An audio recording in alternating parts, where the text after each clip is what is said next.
حضرت ابو امامہ رضی اللہ تعالیٰ عنہ سے مروی ہے، کہتے ہیں کہ ایک نوجوان نبی صلی اللہ علیہ وآلہ وسلم کے پاس آیا اور کہنے لگا، اے اللہ کے رسول، مجھے زنا کی اجازت دیجیے۔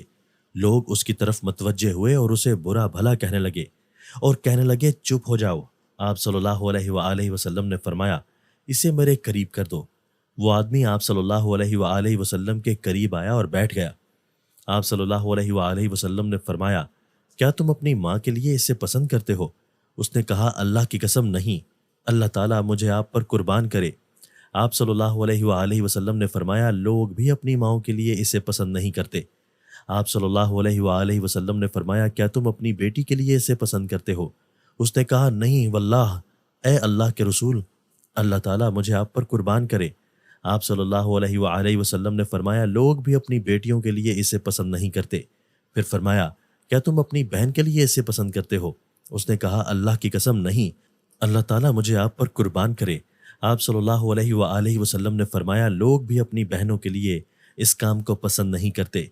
پھر فرمایا، کیا اپنی پھوپھی کے لیے اس کام کو پسند کرتے ہو؟ اس نے کہا، اللہ کی قسم نہیں، اللہ تعالیٰ مجھے آپ پر قربان کرے۔ آپ صلی اللہ علیہ وآلہ وسلم نے فرمایا، لوگ بھی اپنی پھوپھیوں کے لیے اس کام کو پسند نہیں کرتے۔ کیا تم اپنی خالہ کے لیے اس کام کو پسند کرتے ہو؟ اس نے کہا، اللہ کی قسم نہیں، اللہ مجھے آپ پر قربان کرے۔ آپ صلی اللہ علیہ وآلہ وسلم نے فرمایا، لوگ بھی اس کام کو اپنی خالاؤں کے لیے پسند نہیں کرتے۔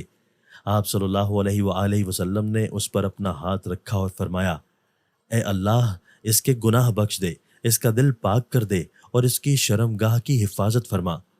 اس کے بعد وہ نوجوان کسی کی طرف آنکھ اٹھا کر بھی نہیں دیکھتا تھا۔